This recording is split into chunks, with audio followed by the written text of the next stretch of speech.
Hey there, this is Red. It's time for another episode of Red Plays. All right, we have a new game on the board today.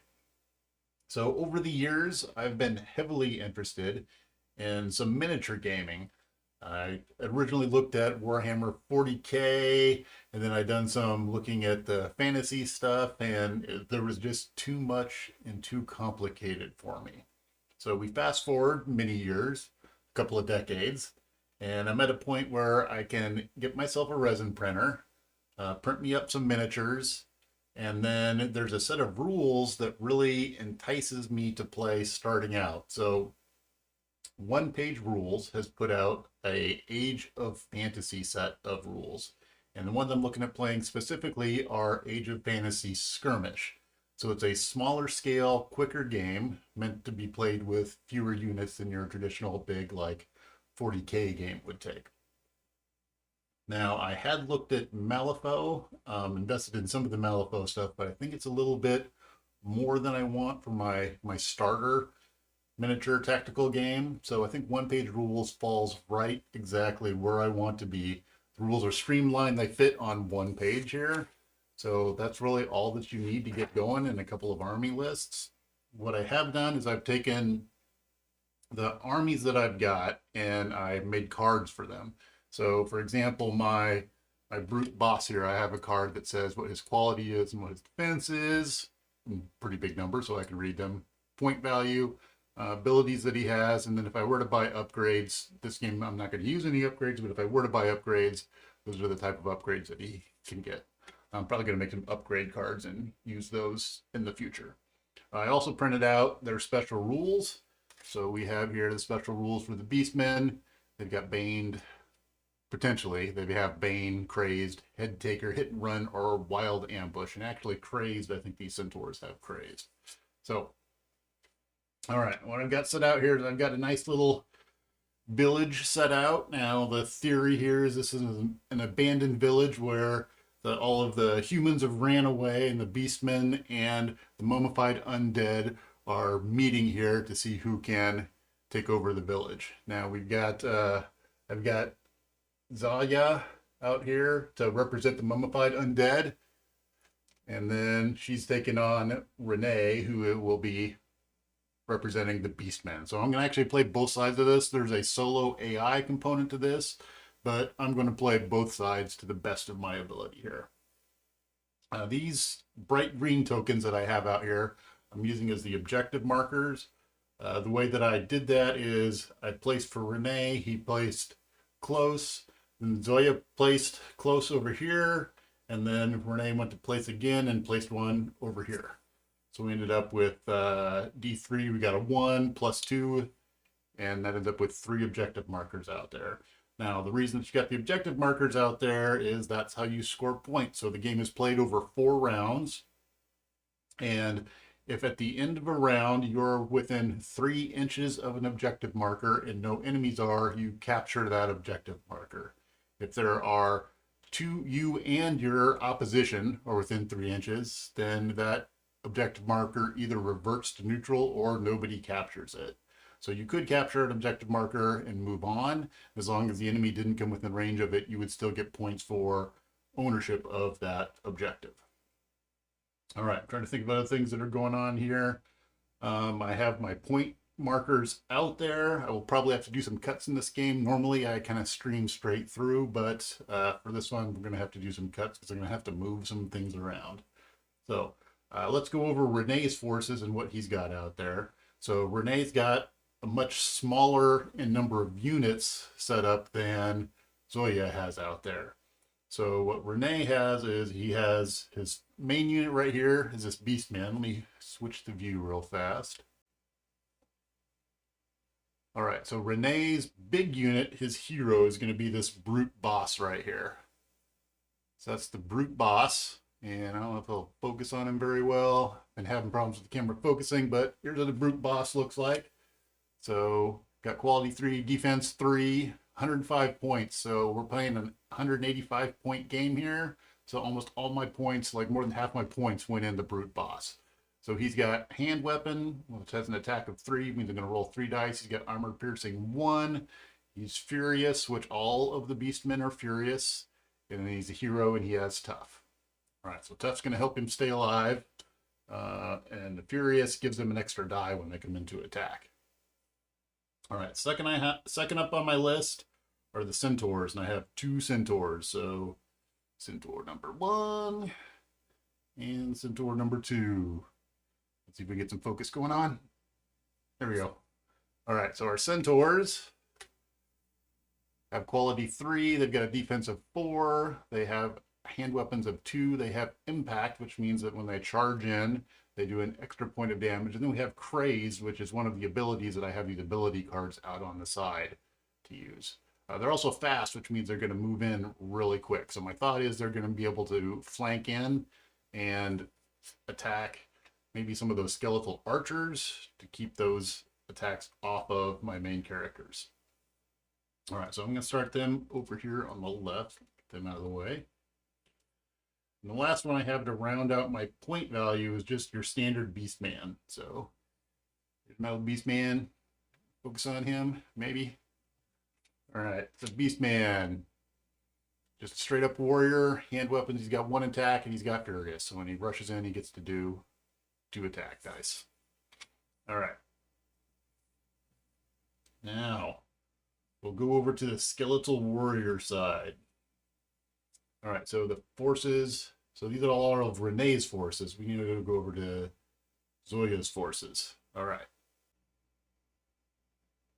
All right, so Zoya's forces are fairly simple. They're made up of, there's a lot more of them out there. So the first person that she's got is the Mummy King. That's going to be her hero or her boss. So he's got quality 3, defensive 4. So he's got pretty good stats. He only costs 50 points, so half as much as the big old brute boss that's out there. Got a hand weapon that attacks for 3, and they have the undead ability, which has to do with them. There's morale checks in the game, and undead handle morale checks differently than normal characters do. So he has tough 3, so not as tough as the brute boss, but he's still going to be tougher than your normal units out there. All right, so in addition to him, we have a bunch of archers. So there's 2 units of archers out there. So let's see here. I was going to focus on him. No. There we go. And then it went away. Gets him for a second, and then it goes away. Now we'll move him back. Maybe if I move him back here, we'll be a little bit better off. Anyway. So for our archer, we've got skeletal archers. They've got a quality of 5. That's what they attack with. Defensive 6. Now they form up in units of 3. So the first hit will take away 1 from the unit. Second hit takes away the second one. Third one, you start doing damage to the unit at that point in time. And in this game, what happens is as you take damage, you roll a die plus damage. And if you score a 6 or more, then you are taken out of the game. Otherwise, you are stunned, which means that you can't do anything until you use your activation to unstun. If you get attacked while you're stunned, then you're knocked out of the game. So these guys attack with 1 die. They have a 24-inch range, which is pretty good. They have cursed arrows, which shoots through cover. So you'd seen in my little layout here, I have some fences that are in here, but these fences would give cover, but the only person it would make a difference to is the skeletal archers, and the skeletal archers' cursed arrows kind of ignore cover. So doesn't do a whole lot for this game. All right, last unit on the board are the skeletons. All right. Dun-dun. Let's see if we can get some focus. You can focus in close. There, ooh, almost. Oh. So there's our skeleton. Yep. Focus is being a pain. So moving back out here. So skeletons. We've got quality 5, defense 5. They have just 1 little hand weapon. They're really cheap. I get 3 of them in a unit. So we've got 3 units of skeletons out there, 2 units of skeletal archers, and 1 mummy undead out there. So they've got a much larger force than the Beastmen do. We'll see how that plays out. All right, let's switch back over to our overhead tactical view, and we'll make sure everybody's ready to go. All right, because Renee won the placement of the objective markers out there, Renee is going to be the one that moves first. Now, Renee moving as Beastman has to decide what it is, what type of movement he wants to make. Now, he's got 4 options, and 3 of them are actually movement. The 4th one is not movement. So with not movement, you can hold and not do anything for your activation. If you do that, you could shoot ranged weapons if you have them, but that's not really an option for Renee because he's got no ranged weapons. All right, so after that, you have 3 other options. The 3 other options are advance. And when you advance, you can move up to 6 inches. And then at that point in time, you could shoot if you had ranged weapons. The next one is rush. If you rush, you can move 12 inches. Now, rush does not, you cannot initiate an attack on a rush. What that means is you cannot move within 1 inch of another model. And that goes the same for the advance also. You kind of have to leave a cushion for the other models that are out there. Now, the last type of movement is what's called a charge. And when you do a charge, what you do is you move 12 inches and come into base-to-base contact with another model. And when you do that, you're essentially initiating a melee attack. So at the point that you do that, the enemy models that are within 3 inches need to come and try to put themselves into base-to-base contact with you, and then you fight it out, and then depending upon who wins or loses, models actually back off from each other a little bit, which is an interesting aspect of this game because it gives you the ability for other people to come in and other units to move in and do things. All right. So what Renee's looking at is he's got to go first. We see some archers out there. We've got this objective over here. So what I think he's going to do is definitely can't get over there. He might be able to. So his centaurs over here have fast.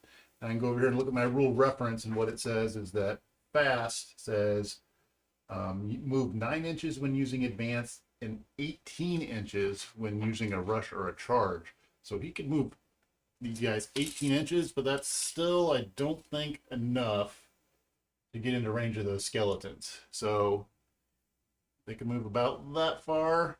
And what you do is when you move, you go from the same point on the model to the same point again. So if I were to go from this front corner, I could move my front corner 18 inches, or I could go from the back of the model 18 inches out, and that's where I would place the back of the model. All right, so what I think I'm going to do is, well, Renee's plan is to move over here by this objective marker and see if maybe we can get out of sight. So we want to be within 3 inches of this objective marker, but we want to be to the side as much as possible so those skeletons can't see us. So he can move up to 12 inches. I think maybe we'll try to wedge back here in the corner and see if that works. So if we take a look at 12 inches, if that's from the back of his model all the way over here. So we're going to move over here and we're going to wedge ourselves right in the corner over here. Like this. All right, so if we do that, then it's going to be tough for those skeletons to get line of sight over here, and hopefully they don't see him as easily. All right, so I can't really do anything more than that, so he's activated at this point in time. So now that I've activated a unit, it's going to be the enemy's turn to activate a unit. So we'll go over to Zoya's side and figure out what it is that she wants to do. So looking at her units, she's placed a couple of skeletons out on the sides to come flank in. She's also got the archers, which ideally have a open view of everything that's going on down here. There's another skeleton crew there that can come up the middle. And I think that's what she's going to concentrate on. I think she's going to take that center set of skeletons and move them out to this objective marker right here. That way they can capture that objective marker, and it's going to kind of delay a little bit and force more of the Beastmen folks to move. So let's move those on up to that objective marker. All right, so you'll notice that Zoya moved the skeletons as a group because they are grouped up as 3. There's 3 models in that unit, so the whole unit moves together. They've moved up close to within this objective marker. Their plan is to capture that objective at the end of the turn. All right, so with that, we're back over to the Beastmen's turn. We have to decide what to do with the Beastmen at this point in time. Now, I've got my big tough boss out here and thinking maybe he should charge across the field. The other thing that I could do is move one of my centaurs up to capture this objective right here. And I think that's what we're going to do. We're going to go after this objective right here and run up and try to capture it with our centaur over here. Now, these centaurs can move 18, so we can move pretty quick. The only concern that I have with that is that's going to put me in attack of those skeletons over there. But I really want to be able to capture that marker because I think I'm going to need an early point lead with all of the enemies that are out there. So let's see here. If we take a look, we can move 18. Can I be within 3 of that? So I have this other tool that I printed off from One Page Rules, and it's got like a 3-inch marker here. So if I was looking at 3 inches, I could be behind all of this stuff and still be within 3 inches. So I think that's what we're going to do is we're going to run up and we're going to get right along the outside edge of this. That's kind of cheesy, but we're going to go with it for now.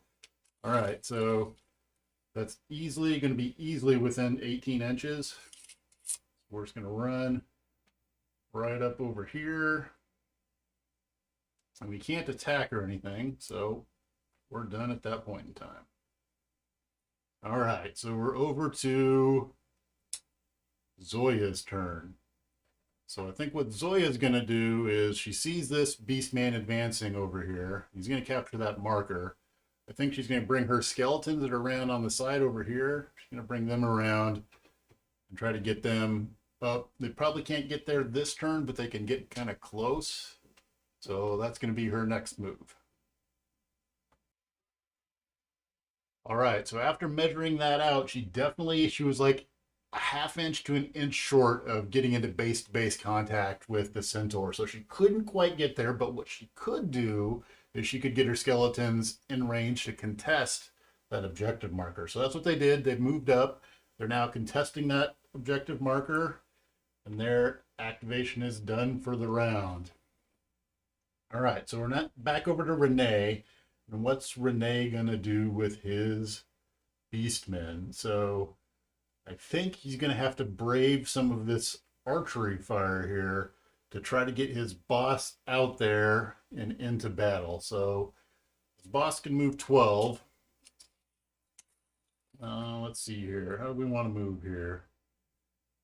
So we can move maybe 9 to right there. So I move about 9 to right here. Then we're going to take a turn and go another 3. All right. So no fighting, but moving up and trying to get into the battle. All right, there we go. He's activated. So back over to Zoya's turn. Now, boss is out there. He's well within range. I think we're going to hold back and try to get the other centaur to move first because she wants to do her archery attacks last. So she's going to have her flanking skeletons over here. I think they're going to come around from the side and see what kind of havoc they can come if they just come in from this direction. All right, so we move them up and we'll see how far they can get. All right, they made a pretty good move there. Didn't quite turn the corner, but they're getting there. We're going to make them activated. They've done their activation. Actually, I should be, in order to be consistent, I should be using a dark one there. There we go. Okay. Now we're back over to Renee's turn. What's Renee going to do? He has one last centaur. Which actually, I missed my consistency there. All right, he's got one last centaur. What's he going to do? Now, his centaur could actually get in and attack these skeletons. That's going to put him well within range of the archers. But we could inflict some, if we inflict enough damage, which is possible, because if we take a look at these centaurs here, so the centaurs have, they have an attack of 2. They have an impact, which is going to give them, I believe impact gives them an automatic hit. They are crazed, which can give them some bonuses, and they're furious, which means they get another die. So they would be attacking with 3 dice. They would get 1 automatic hit. And then crazed might give them even more than that. So I think that's what the centaur is going to do, is going to charge in and attack. All right, the scary part about that is the skeletons are going to get to do a retaliation attack. Now, if they have already attacked in a turn, they get to use their... So if they've already attacked in the turn, they don't get to use their quality to attack. So they would only hit on 6s. So they would get 3 dice to hit on a 6. But since they haven't attacked yet, they get to retaliate with their normal attack, which is 1 attack per skeleton with a quality of 5. So I'd roll 3 dice and see if we can get 5s. So, all right. So we're going to do a charge with this centaur back here. He needs to be able to move 18 inches. So if we go, let's see, from his front corner, about 9 there. And they're well within 9. So we're going to do a little end around here. Boom. We're attacking these skeletons now. Because he's in base-to-base contact with this skeleton and attacking that unit, what happens is the other units within 3 inches need to come up and try to get into base-to-base contact too. So they would move up to 3 inches to get into range. So let's move our activation marker out of the way. 3 inches.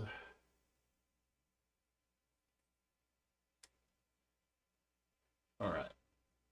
3 inches. I believe activation markers aren't supposed to be blocking, so it's going to step in right over here. All right. There we go.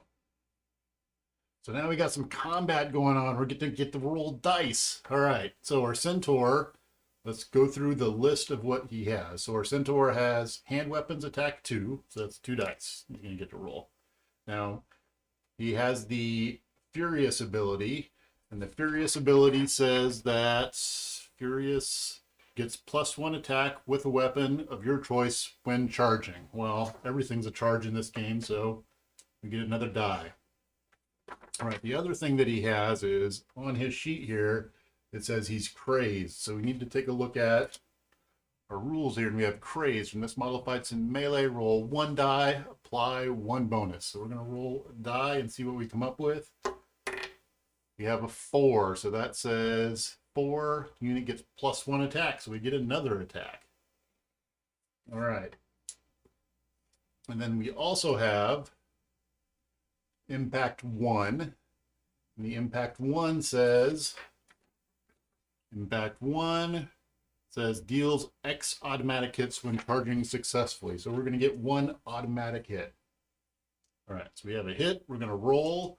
Our quality is 3, so we hit on better than 3s. So there we go. So we have 4 hits. All right, that's a lot of hits. Now, the skeletons get to roll to defend. They have a defense of 5. So on these, they have to roll a 5 or better, and they defend against it. And we have no successful defenses, so that means they take 4 hits. This is going just as Renee had hoped it would go, probably better than he hoped it would go. So 4 hits means the first hit is going to take away 1 model, because it's a multi-model unit. Second hit's going to take away another model. Then after that, the skeleton that's left is going to take the remaining 2 hits. Okay, so now that he's taken 2 hits, we have to determine what the wound does to him. So we're going to roll a die. On a 2 to 5, he's stunned. On a 6, he's knocked out. So if it's a 1, nothing happens. Amazing. But 2 to 5 stunned, 6 plus knocked out. And when we roll that die, we're also going to add in the number of wounds that he has. So I'm going to roll, and we get a 6 plus 2 is 8. That model is knocked out. So he just eliminated that unit. They don't get a retaliatory strike, but he is done at this point. That went very well. All right. The problem is he's going to take some archery fire here, I think. So it's good that he cleaned it out. That means that this guy over here should be able to capture that if that guy goes away. All right. So we're done with Renee's turn. And now we'll go over to Zoya's turn.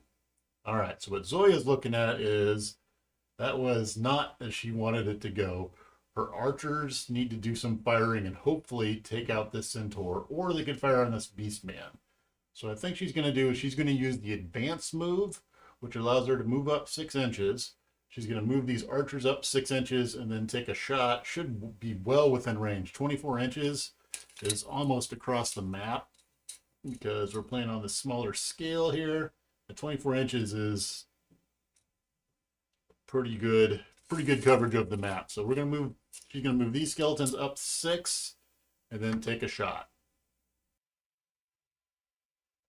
All right, so we've moved our archers up. We're going to take a look and see our line of sight here. So there's our line of sight camera to our centaur, and he's right out in front of us. So we can take a full set of shots at him. So that's what we're going to do. So our skeletons have a quality of 5, and they have an attack of 1 with a bow range of 24, so plenty of space, and they get to roll 3 dice because there's 3 of them in the unit. So we get attack of 3. We need hit on 5s. So we have 1 hit from the skeletons. All right, now the centaur is there, has a defense of 4. So we're going to roll and see if he defends against that. He rolls a 5, so he successfully defends against the arrows. Rain of arrows from the skeletons does nothing. All right, so not going very well for Zoya there. All right, her next, so there's no more beastmen to move, so she's just going at this point in time. So what's she thinking at this point? Well, things have not gone well. Think we want to move the next set of archers up even closer, and maybe we can get a hit against the hero that's out here. They're definitely not going to be able to take him out because he has a toughness of 6, which essentially lets him shrug off up to 6 wounds without taking any ill effects from that. So they're going to maybe try to take him down a notch or 2 if they get lucky. The problem is with that, if they roll like that again, they aren't doing anything. So let's go ahead and move them up and see if they can do some damage to the big cat dude out here. All right, so we've moved them 6 inches. Let's take a look at our sighting camera, see how things are going, and we can see the hero right there. Now, could potentially call that cover because he kind of half blocked by the rocks there, but yet again, that doesn't matter with our undead here because they have cursed arrows. If I take a look at my special rules here, cursed arrows say the unit shooting attacks always ignore cover. So being behind those rocks, normally I would say give him a little bit of bonus. He's got some cover there, but doesn't do any good against the undead. So let's shoot some arrows. Let's go back to our overhead view. We're going to take a shot. So it's going to be the same thing again. We have 3 dice. We're going to hit on 5s or better. So let's see what we come up with. We come up with 1 hit. All right.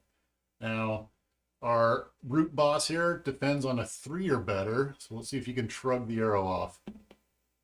6. Yep, he shrugs the arrow off. No damage to the brute boss. So that's it for our archers there. Now the last one to go is Zahoya's got her Mummy King out there. I think he needs to move up into the battle, like get somewhere close. Maybe he can take out one of these guys on the side over here. Let's see if we can get him engaged in the action. So we're moving 12 inches and try to get him maybe as close to the center as possible. Maybe, I think what we're going to do is swing him around to try to take out those centaurs because he's not as tough as the boss.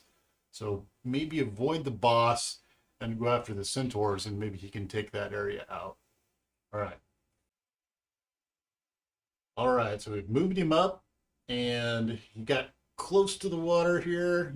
Definitely next round be in range of one of these centaurs that he could go after or may circle around to the boss. Don't think he can quite get over here. Might be able to get in a range to challenge that, but things did not go well for Zahoya this turn. Her archers were ineffective and her skeleton crew got wiped out by that centaur. So I was thinking maybe these mobs of units would really overwhelm the beastmen, but it's worked out well for them thus far. All right, so we need to, at the end of the round, we need to see who has captured the different objectives. So we see that Within 3 inches, the Mummified Undead have captured this objective. We have the Beastmen over here have captured this objective and this objective here. So Mummified Undead are going to score 1, and the Beastmen are going to score 2. 2 is right there. All right, so we're on to round 2. I've collected all of the markers to say that they've essentially exhausted. Placed some kind of control markers on the different objectives out there, because I may leave this one here to go off and do some fighting. We'll have to see. All right, so the rule is that the player that finished their activations first goes first on the next round. So that leaves Renee to go first and the Beastmen to move out. Now, looking at this, we've got some choices to make here. Now, I think I could charge in with that Centaur, and if he does like last time, could really do some damage to one of those archery units in there. Now, the archery units have been fairly ineffective, but it's just chance, right? They didn't do anything last round, but they could come into play this next round.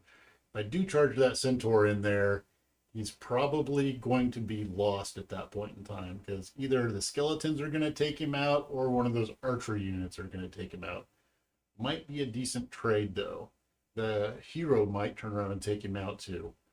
But I think if we can get that charge and we can get an attack off, we roll a lot of dice, plus we have impact, that would really reduce the amount of damage that we're taking.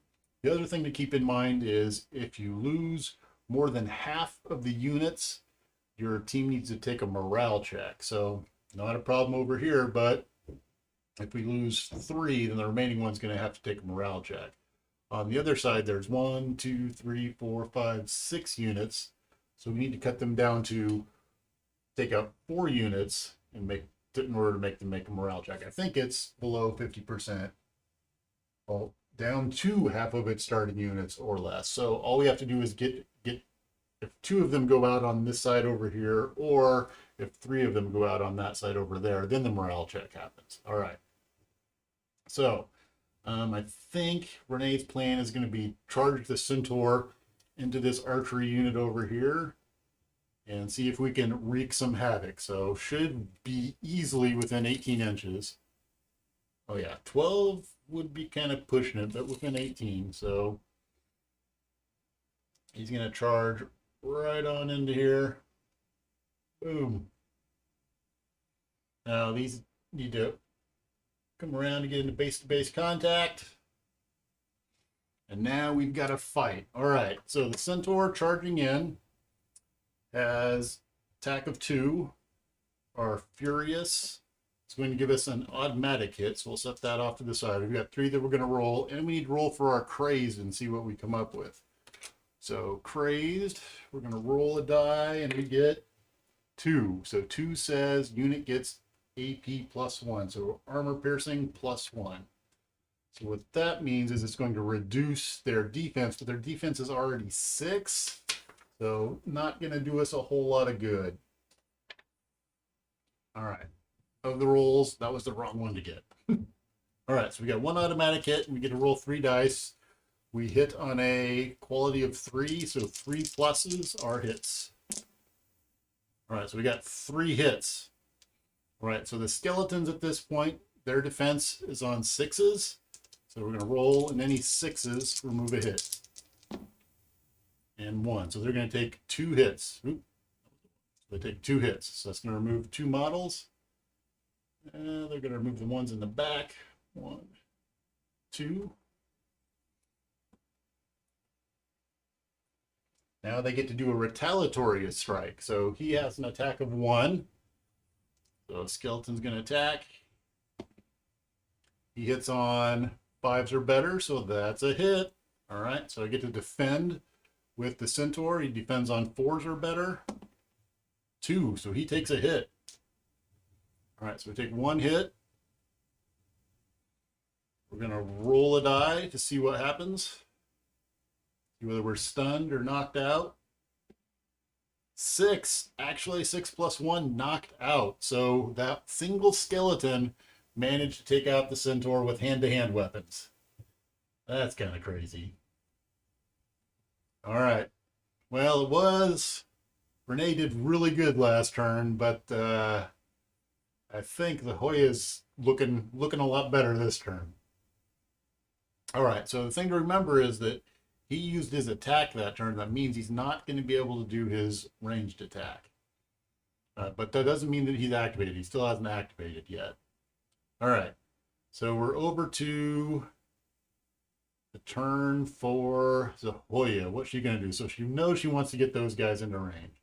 So what she's hoping is that with 12 inches, they can get over to the brute boss. So let's see if they can do that.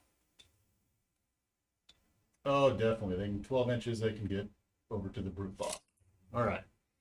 So they're going to move on up. Base to base contact. Base to base contact. All right. This may be a bad idea because if the brute boss does an all-out defense, he may take them out. So let's see how this works. But if he does an all-out defense, then he's going to waste it and not be able to move in and do a full attack on another unit where he hits on whatever it is, his crazy threes. All right. So the skeletons are attacking. There's 3 skeletons and they hit on a quality of 5. So they need 5s to hit. So I'm going to roll. And we got no hits. 0 hits from the skeletons. Did not work out very well. All right. On the other side of that, the brute boss, Renee, is going to do his full attack back. So he has hand weapons 3, an attack of 3. He has AP 1, so that's going to change. Any hits are going to reduce the defense from 5s to 6s. All right. So he needs 3s to hit. Let's see what we get. 2 hits. All right, so you can roll defenses. That means that they defend and they're successful on 6s. No, so 2 hits. That means 2 models are going to go away. But there's 1 model remaining, so he hasn't taken any wounds yet. He's doing all right. All right, so that is the end of that skeleton's unit's activation. We're over to our heroes over here, the Beastmen. So what are the Beastmen going to do? Do we want to come out and leave this one open potentially? This guy's not very powerful. You know what? He may be able to take out this skeleton if he rushes over here and hits that skeleton.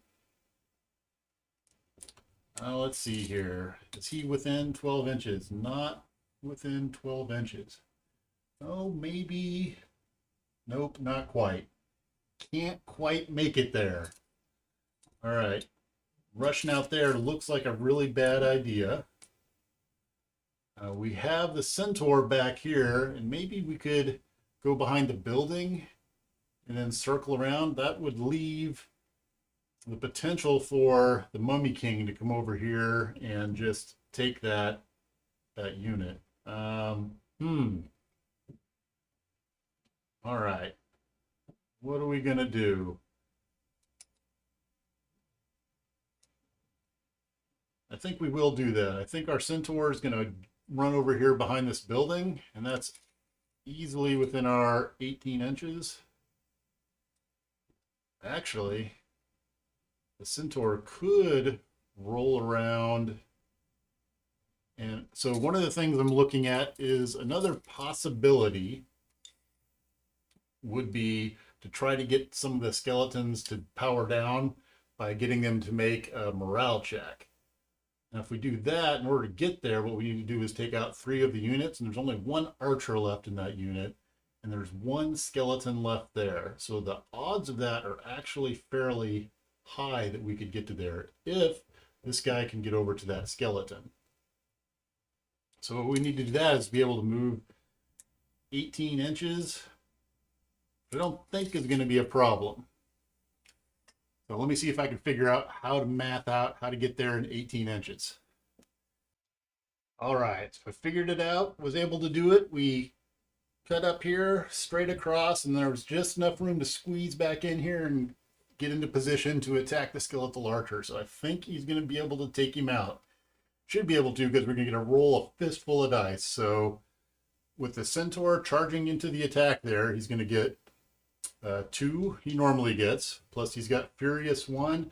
He's got Impact of 1. So he's going to set 1 aside. Then we do that Crazed thing again. So we're going to pull Crazed over to the side here. We're going to roll and see what we get. We get a 6. So on a 6, we get enemies get -1 to hit. Okay, well, boo. A 6 is always a hit. And we're in, well, they have a quality of 5. So we need a 6 in order to retaliate. Hopefully we don't get there and it's not going to matter a whole lot. We will see. All right, so the centaur is attacking. Got a quality of 3. We have 1 automatic hit. Let me see how many other hits that we get. Oh, 3 more hits, so 4 hits total. All right, so that skeleton archer is going to defend against that. It's got a defense of 6. So 6s take away hits. So it took 4 hits there. Ouch. All right, so 4 hits. Go to here. We're going to roll to see what the effect is. So 4 plus, so 5 plus 4 is 9. That archer is knocked out. All right, so that unit goes away.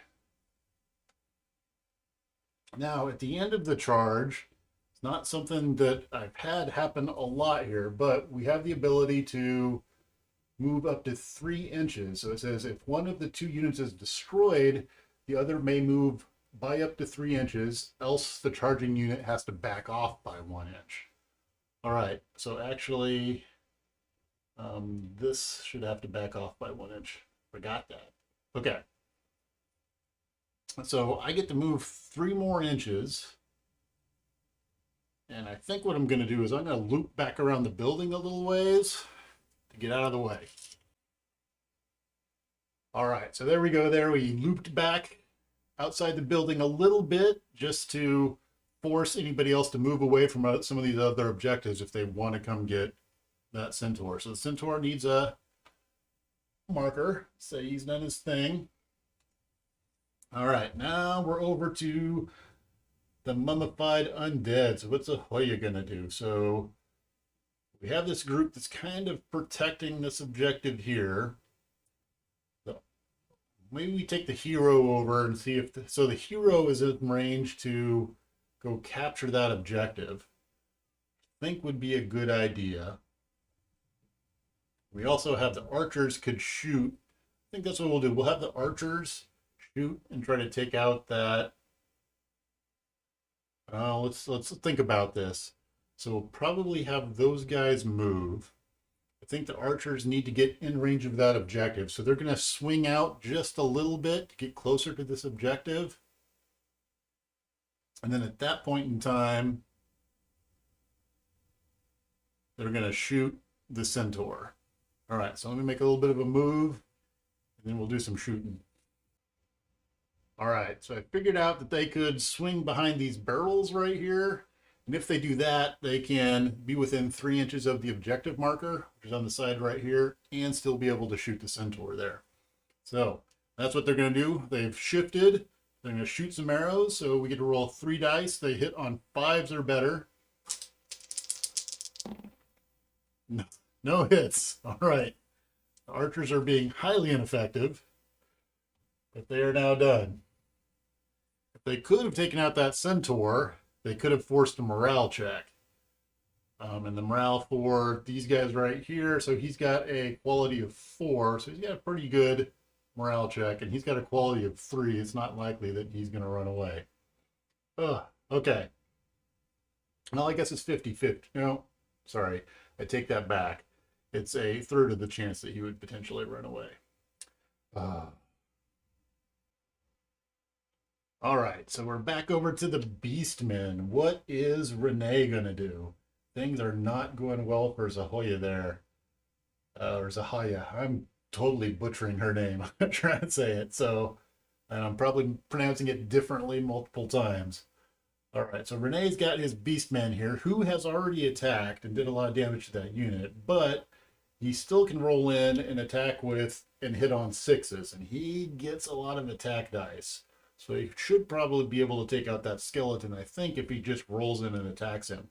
which is going to force the Mummified Undead to take a morale test. So that's what we're going to do. So he can move 12 inches, so his charge is going to put him right up in there with that skeleton.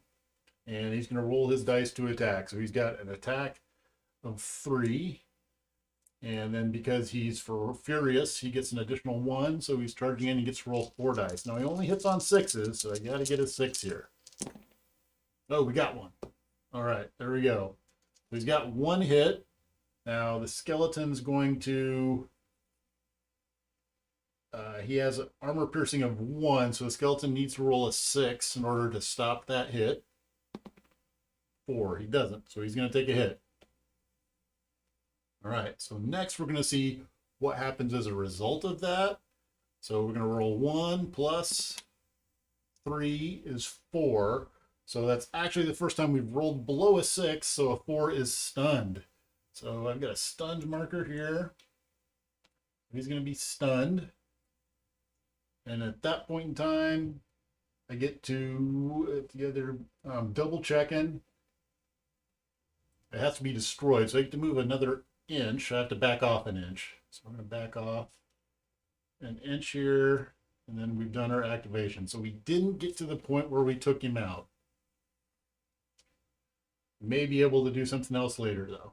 All right, so we're back over to the skeletal unit. So what are we going to do with the skeletons? I think we're going to have, so we've got a couple of choices here. Could have the boss guy go capture this one, or I could have this unit over here run around and capture that one. Can they get there? Can they get within 3 inches? So they can move 12. I'd get them to about right here-ish. And then I would need to be within 3 inches. Oh, they could get there. I think they're going to do that. They're going to abandon this one over here. They're going to run 12 inches over to here. So we're going to run to about right here.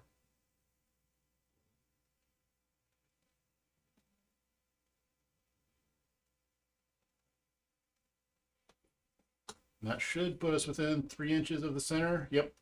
All right, we'll be able to capture that one. Now, they can't attack anything, so they're just exhausted at that point in time, or they're not exhausted.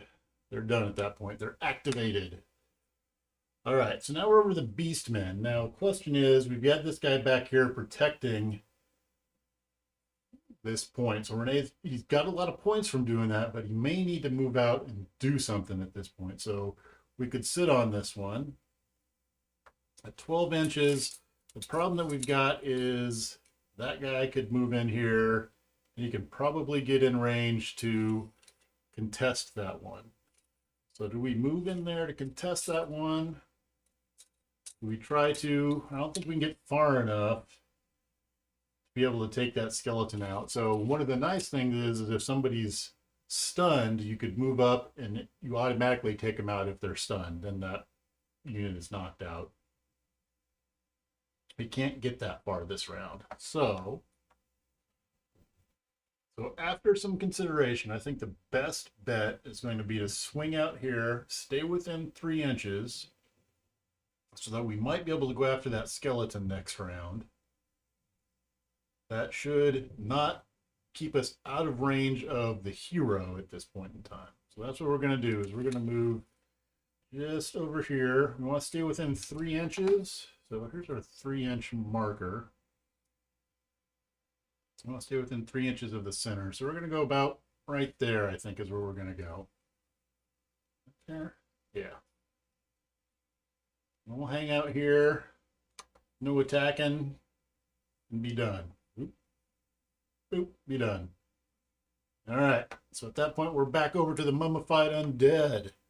Now, I think in order to cancel out some of these points, our hero is going to need to move over here and get into range. So can he do that? I'm going to measure it out and see if we can get ourselves into range.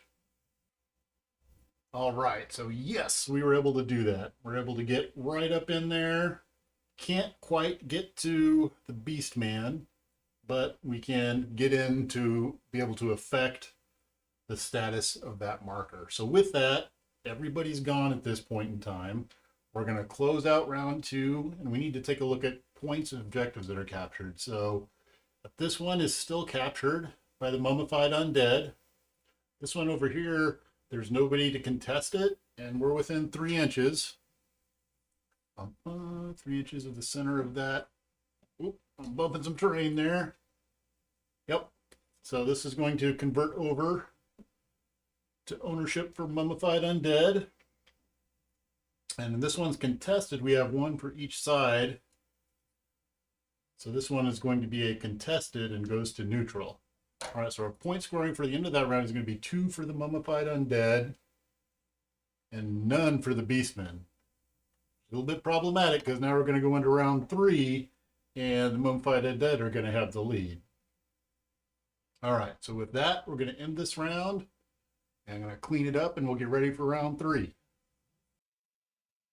All right, we're ready for round 3. Now, the first person to finish their activations was Renee with his Beastmen army. So he gets to go first on round 3.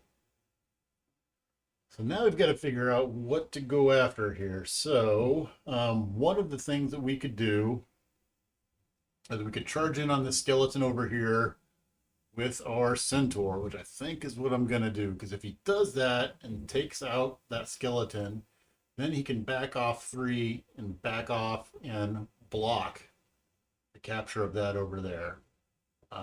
The other option would be to have this Beastman run over there, because I think he's within 12 at this point. Hopefully I positioned him correctly. Yes. So he could run over and attack the skeleton himself. His chances of taking out the skeleton are a little bit less, and the centaur would be highly likely to take out that skeleton. Actually, hold that. I'm forgetting that this skeleton is stunned at this point in time, so I don't actually need to hit him in order to take him out. I just need to get somebody over there to attack him. At that point in time, I think that makes this Beastman the better choice. Because if he can get over there... Yeah, he can get over there, and he just needs to do a basic attack. So he's going to charge over here. And when he does that, he automatically knocks that character out. So automatically, this guy's going to go away.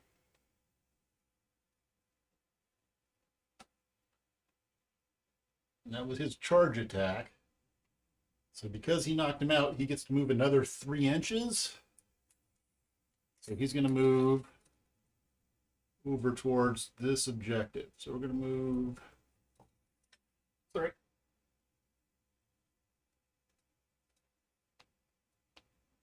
We'll move right there in front of that objective. Contest it for the next round. Now, the Mummified Undead have lost half of their unit, so they need to make a morale check. Now, one of the things that's going to happen here is they have a special thing that says, Undead, whenever this unit takes a morale test, it is passed automatically.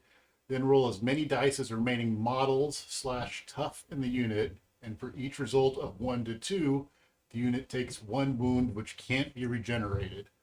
All right, so what that means is, for this unit that's right here, we're going to roll 3 dice and see if we get any 1s or 2s.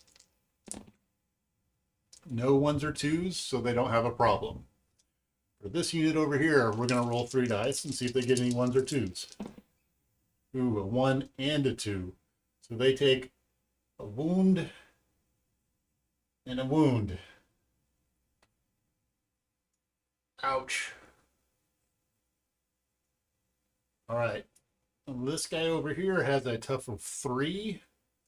We're going to roll 3 dice and see how many wounds he takes. On 1s or 2s, he takes a wound. 2. He takes 2 wounds. Wow, this is not going good for the Mummified Undead. So he's got toughness of 3. So with a toughness of 3, that means Mummy King doesn't need to start rolling until he takes 3 wounds. So, definitely not going well for them. All right, so now it's the Mummified Undead's turn. And things are not going good. Now, one of the things that they could do is if they can take out one of the units on the Beastmen side, then they could cause potentially for the Beastmen to take morale and maybe then lose out because they have lost morale and have broken ranks.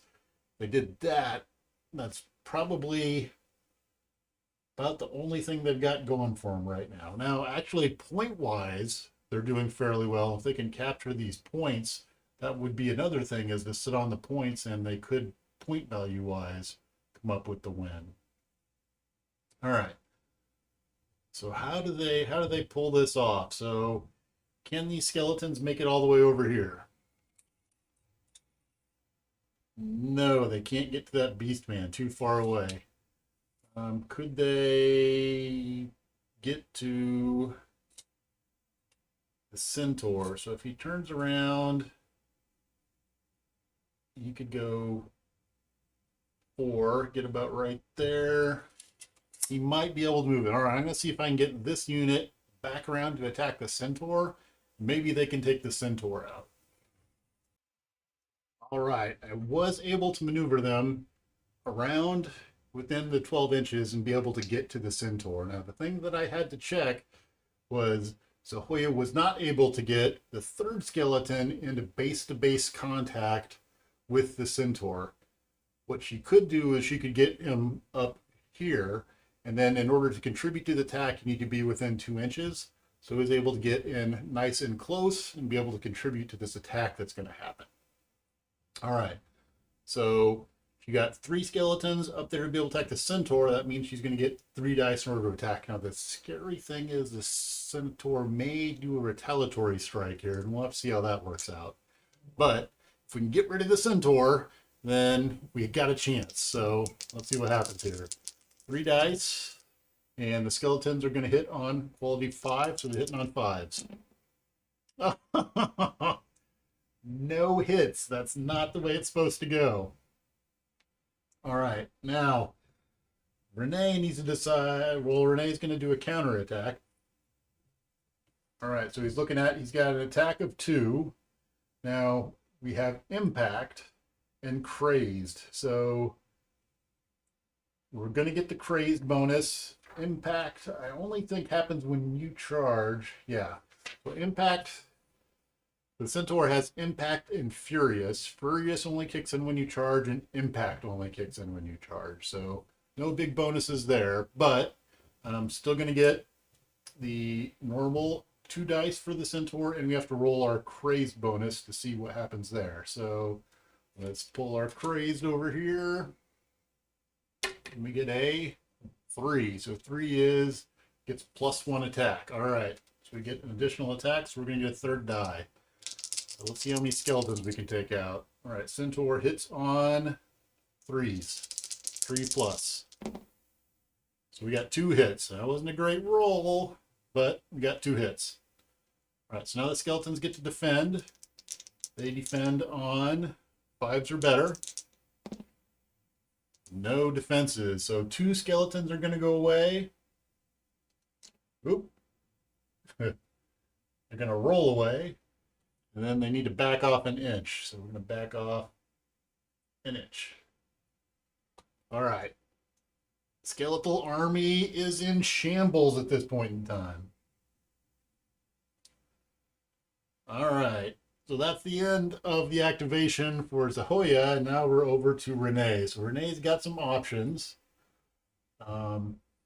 We could, a little bit afraid of that one being taken. This one's going to be contested. What we got to watch here is Renee is kind of destroying the Mummified Undead at this point in time. What he needs to be careful of is, points wise, is he able to capture things in order to be able to control the point values that are going to go on. So what he's thinking right now is maybe if you can get the boss to take out that archer, they would capture that one. Theoretically, the Centaur could do an end around and come over here and capture this one. That would be 2 points. They're going to get 1 point. It's going to be tied going into round 4. And the numerical advantages look really good for the Beastmen at this point in time. All right.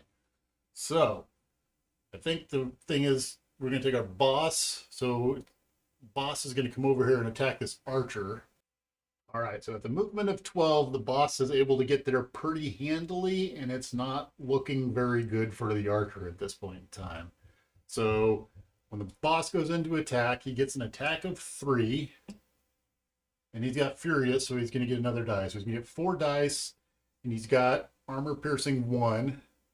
So that means that his defense is going to be knocked down by 1. He's got a 6 defense anyway. So the boss is attacking. He hits on 3s or better. You have 4 dice. 3 hits. All right, so the archer defends on 6s. Roll no 6s, so the archer is going to take 3 hits. Does not bode well. Now, what can happen is potentially the archer would be stunned, would activate him to unstun, and would keep that point contested, which would be good for the Mummified Undead. If the archer goes away, then there's other problems. So we're going to roll now. We'll see what happens. We get a 4 plus 3 is 7, so that archer is knocked out. Archer's out. So that means that the boss gets to move 3 inches. So where's my little tool here? I think he's going to move. Turn around and head this way.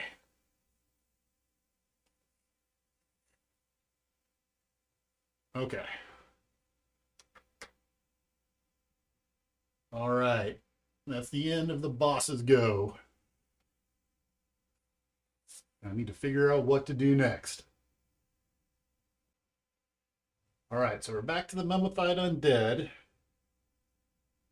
If the hero stays over here, he captures this one, which was not captured before.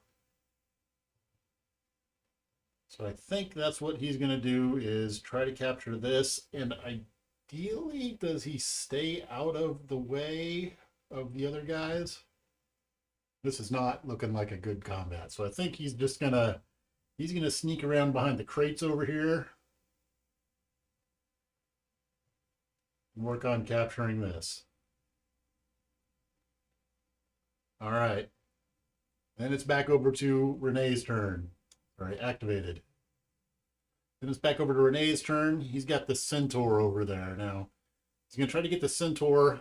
His ideal thing would be to get the centaur back in range so he can knock this one out and revert it back to Beastmen. Otherwise, the points that the Mummified Undead get may put them over the edge that the Beastmen can catch up to. So let's see if I can maneuver that character to get where he needs to be.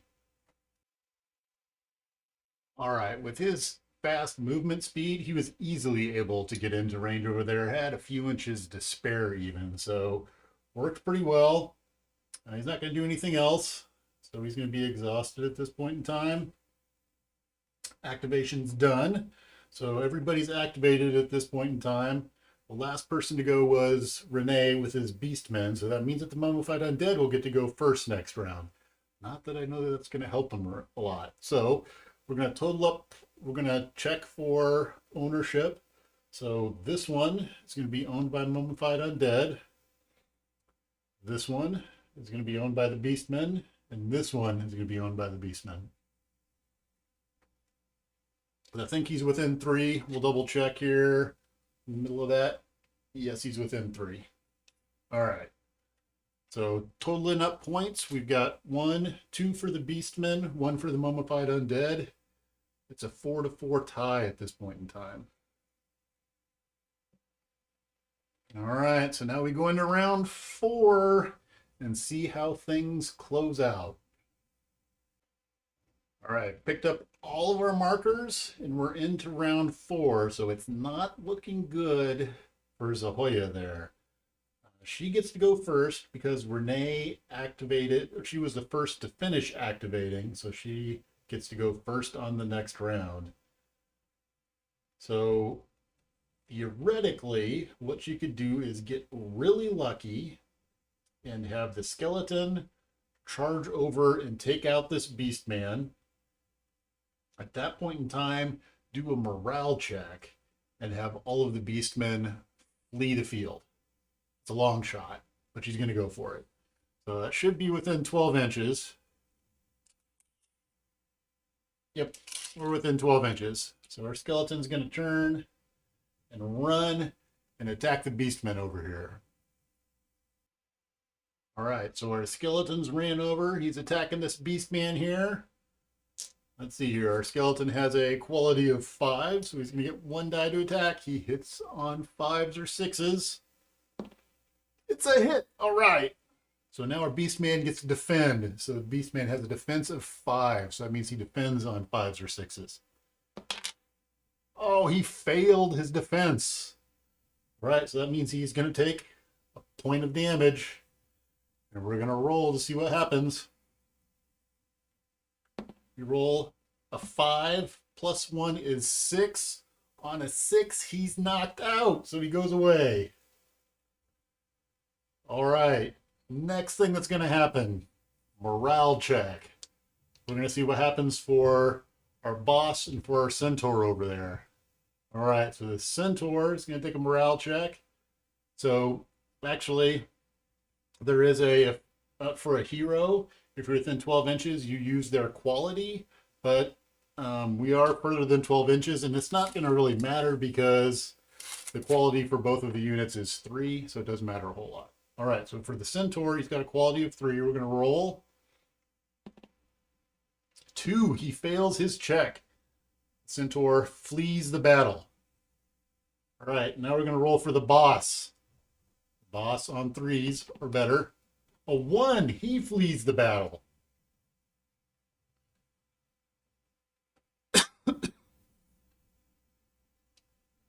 All right, so that went exactly how Zahoya wanted. As impossible as that is, it seems to have worked out. So he gets to move up to 3 inches because whoever he was fighting was destroyed and went away. So he's going to move back here. And he's done. All right. She has her hero over here and can move up to 12. So we could move 5 and then 7.